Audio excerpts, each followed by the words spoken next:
नमस्कार। टुडे हिमाचल में आपका बहुत बहुत स्वागत है। मैं हूं आपके साथ भावना रेनॉल्ड और चलिए देखते हैं शाम की बड़ी खबरों को फटाफट। वीकेंड के लिए बड़ी संख्या में शिमला पहुंचे सैलानी। 15 जनवरी तक चलेगी हॉलीडे स्पेशल ट्रेन। वीकेंड के लिए सैलानी बड़ी संख्या में शिमला का रुख कर रहे हैं। विश्व धरोहर कालका शिमला रेल मार्ग पर ट्रेनें पैक होकर शिमला पहुंच रही हैं। हालांकि मैदानी क्षेत्र में कोहरे के चलते ट्रेनें देरी से शिमला पहुंच रही हैं। शुक्रवार को 12:30 बजे पहुंचने वाली विस्टोडोम ट्रेन 1:03 पर शिमला स्टेशन में पहुंची। बड़ी संख्या में सैलानी शिमला पहुंचे। इसके साथ ही हॉलीडे स्पेशल ट्रेन भी पैक चल रही है। रेलवे प्रबंधन की ओर से 15 जनवरी तक हॉलीडे स्पेशल ट्रेन चलाई जाएगी। शिमला से वापसी में 16 जनवरी को ये ट्रेन रवाना होगी। इसके बाद इसका संचालन बंद कर दिया जाएगा। देश में ड्रोन की मदद से आलू की स्मार्ट खेती करेंगे किसान, CPRI ने की सिफारिश। देश के किसान अब ड्रोन की मदद से आलू की स्मार्ट खेती करेंगे। केंद्रीय आलू अनुसंधान संस्थान ने 2 साल के सूक्ष्म परीक्षण के बाद आलू की फसल के लिए एग्री ड्रोन प्रबंधन की सिफारिश की है। CPRI के उत्तर प्रदेश के मोदीपुरम और पंजाब के जालंधर क्षेत्रीय स्टेशनों पर 2 साल से ड्रोन इस्तेमाल के परीक्षण किए जा रहे थे। इनमें पाया गया कि ड्रोन के इस्तेमाल से फसल उत्पादन की लागत, समय और पानी की बचत होगी। CPRI के परीक्षण से ये पुष्ट हो गया है कि ड्रोन से 1 एकड़ में छिड़काव के लिए महज 10 लीटर पानी प्राप्त है, जबकि परंपरागत तरीके से छिड़काव में 100 से 150 लीटर पानी की आवश्यकता रहती है। इतना ही नहीं, छिड़काव के लिए नैनो खाद अथवा कीटनाशकों की भी कम मात्रा में जरूरत रहती है। ड्रोन से छिड़काव करने वाले किसानों के स्वास्थ्य पर रसायनों के नुकसान का भी खतरा नहीं है। आलू की फसल 90 से 110 दिन की छोटी अवधि में तैयार होती है, जिसके चलते रोगों से बचाव के लिए बार बार कीटनाशकों का इस्तेमाल करने की आवश्यकता नहीं पड़ती है।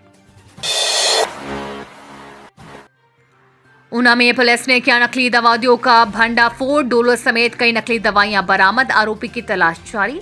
जिला ऊना के विधानसभा क्षेत्र ऊना के अंतर्गत गांव बसोली में एक नकली दवा बनाने वाली उद्योग का भंडाफोड़ हुआ है। नकली दवा निर्माता को दबिश की खबर मिलते ही उसने उद्योग में बनाई गई दवाओं को जला डाला। पुलिस ने उद्योग में दबिश दी तो वहां से दवा बनाने वाला मॉड्यूल व कुछ दवाओं के रैपर मिले। इतना ही नहीं, आरोपी ने दवा बनाने वाले उद्योग के दोही चौताड़ा मोड़ पर अपनी जमीन में बनी एक टंकी में भी नकली दवाई फेंकी गई थी।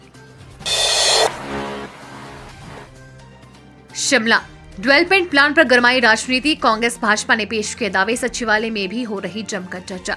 सुप्रीम कोर्ट से एनजीटी के फैसले पर रोक के बाद अब राजधानी में राजनीति भी पूरी तरह से गर्मा गई है। कांग्रेस सरकार दावा कर रही है कि कोर्ट में सही तरीके से पैरवी करने के कारण ही शहर के लोगों को राहत मिल पाई है। बीजेपी ने किया ये दावा। वहीं भाजपा भी अपनी ओर से दावा करने में पीछे नहीं है। उनका तर्क है कि लगभग 45 साल बाद शहर के लिए डेवलपमेंट प्लान तैयार करने का काम बीजेपी के सरकार के समय में हुआ और इसी प्लान के दम पर सुप्रीम कोर्ट ने शिमला में 2.5 मंजिल से ज्यादा भवन बनाने के प्रस्ताव को मंजूरी दी है।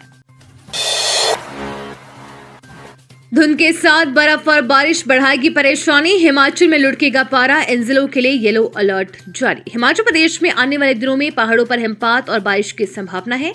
हालांकि बारिश न होने के चलते किसान और बागवानों में मायूसी छाई हुई है। वहीं कांगड़ा, ऊना, बिलासपुर समेत हमीरपुर और सोलन व सिरमौर में घनी धुंध को लेकर येलो अलर्ट जारी किया गया है। धुंध से वाहनों को खासी दिक्कत होने की संभावना है।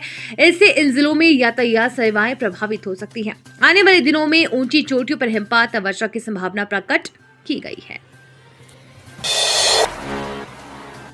एक्सक्लूसिव। हिमाचल पर्यटन निगम का 21,96,000 का बिल देने से CBI का इनकार। जाने पूरा मामला। हिमाचल प्रदेश पर्यटन विकास निगम के 21,96,000 रुपए के बिलों का भुगतान करने से CBI ने साफ इनकार कर दिया है। नई दिल्ली से आई CBI की चिट्ठी से HPTDC फिर निराश हो गया है। करीब 4 साल तक इन बिलों का सरकारी महकमों के बीच फुटबॉल बना रहा तो थक हार कर निगम ने CBI को इसकी चिट्ठी भेजी थी। निगम ने राज्य अतिथि गृह पीटरहॉफ शिमला में CBI के अधिकारी को वर्ष 2017 और 18 में करीब 1.5 साल तक सरकारी मेहमान बनाया था। इनके पास 6 कमरे थे। यहाँ CBI ने अपना बेस कैंप बनाया। हिमाचल। विक्रमादित्य सिंह बोले, कब जाऊंगा अयोध्या ये तय नहीं, लेकिन जाऊंगा जरूर। लोक निर्माण मंत्री विक्रमादित्य सिंह ने कहा, अयोध्या कब जाऊंगा इसकी तारीख अभी तय नहीं है, लेकिन जाऊंगा जरूर।